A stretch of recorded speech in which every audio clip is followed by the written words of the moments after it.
Good afternoon, my name is Corbin and I'm just posting some fun things here to pass the time during COVID. So normally, this is what I do. I'm a conductor of orchestra and band music, and I also play percussion and teach at George Fox University. Have a great time there. But being stuck, like all of us, on COVID, one of the things I was thinking, I've been exploring electronic drums during the break. That's exciting, a new purchase over there, the Octopad. But one of the things I wanted to do was to restore my vintage 1960 Round Badge Gretsch kit. And so I thought I would post some videos of that process as I go. This drum set is a beautiful kit. I purchased it in 2008 and I loved it. I use it all the time.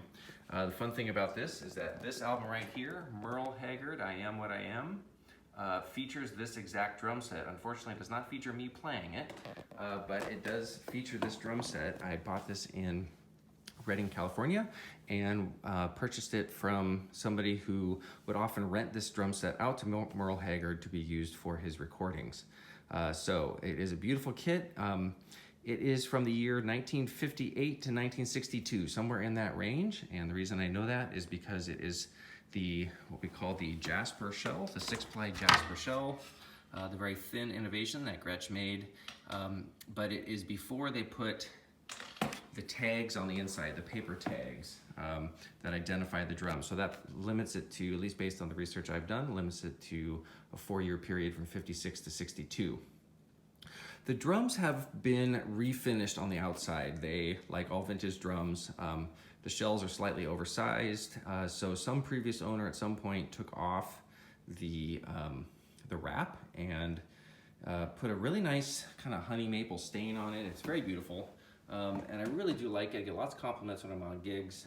People love the finish on this. So whoever did it did a really nice job. You can tell it's not original though, because of the fact that, for instance, all sorts of places, you can tell here, there's all this glue slop and things like that that had kind of spilled over from when they were doing the removal of that wrap and that stain, or the glue that was involved to hold that on. And when you use the chemicals they have to eat off the glue with, you know, they didn't tape the inside of these drums very well. And I learned why that previous owner didn't tape it very well. Because when I put what was supposed to be sensitive material painter's tape on the inside of these drums just to test what it was made, it instantly came off, even with this most sensitive of tape.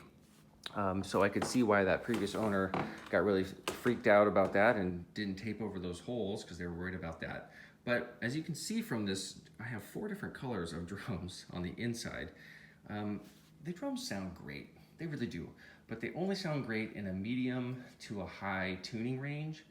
And that's for a couple reasons. The bearing edges have been almost completely destroyed on the bottom of each drum because, well, it didn't survive the 70s very well. Somebody took off all the drum heads and tried to play in that concert tom style and move the kit around a lot. So all the drums, including the kick drum, the bottom bearing edges are nearly destroyed. This one is the worst by far.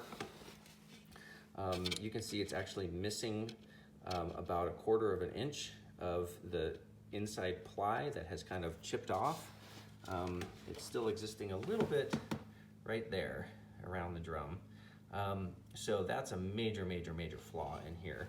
We can see also that the previous owner had freaked out about somehow messing up the interior of this drum, and in some panic, or who knows why, they painted it white.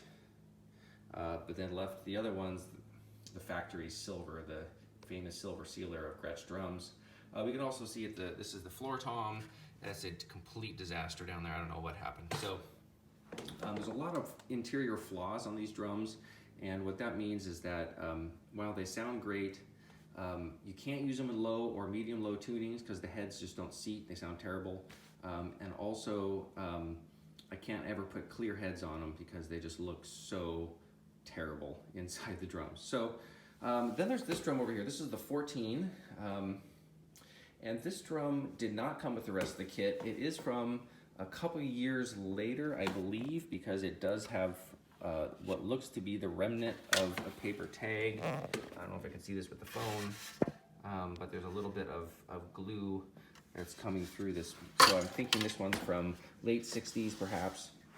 This is an interesting drum because being a 14 by 10, that's also the same size as a marching snare at that time period. And I actually have a green sparkle Gretsch 14 by 10 snare that is this exact same size, but with all of, with the snares attached.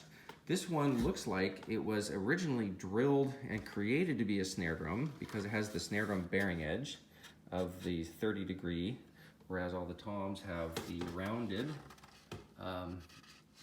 round over Gretsch inverted round over edges that they're so famous for. So this one has snare drum bearing edges, but it does not have a snare bed, so it has just normal bottom head bearing edge. It has a tom mount in there, and there's no hardware mounts that ever were show that this was ever used as a snare drum. So I've heard stories of in the old days, them getting orders for drums and they have to pull things off the shelves just to fill the order. And so maybe this was a tom order that they had originally created to be a snare drum, and then they had to kind of just switch. It also only has a single tom muffler instead of the double muffler like all of the other drums have. If you see here, we have a top and bottom muffler. This guy's got only the top muffler, like a snare drum would have. So it also has the vent with on the badge, as well as the snap-in drum key holder, both of which are used only on snare drums during this time, at least my understanding of it. And so that's a problem. You also see this little problem here. That's my fault right there. I took off the wrap on this one myself and sanded a little too aggressively to try to get it, when I stained it, to match the rest of the kit. So I actually sanded through the finished veneer on that one spot there. But the idea is that I want to get all 4 of these drums to look the same on the inside. So I have all sorts of paint that I'm working with that, a turntable out there. I'm going to spin them on that. I've done a bunch of samples and experiments to try to find out what the best paint would be for that, and I'm happy with my solution. So I'm going to get that so that I could use clear heads on these if I want and not be totally embarrassed about how they look. But more important is the sound. I'm going to fix those bottom bearing edges that are so destroyed so that the drums could handle a medium-low tuning if desired or if needed, and then make this one, I'm going to put the reverse round overs on this so that it will match the rest of the drums. And so it will sound the same, because right now it just sounds completely different. So anyway, I hope you enjoy. I'm going to post some other videos of this, kind of see how it goes. And if it goes well for the toms, then I will do the kick drum and the snare drum as well. And so, yeah, there we go. I'm waving bye-bye.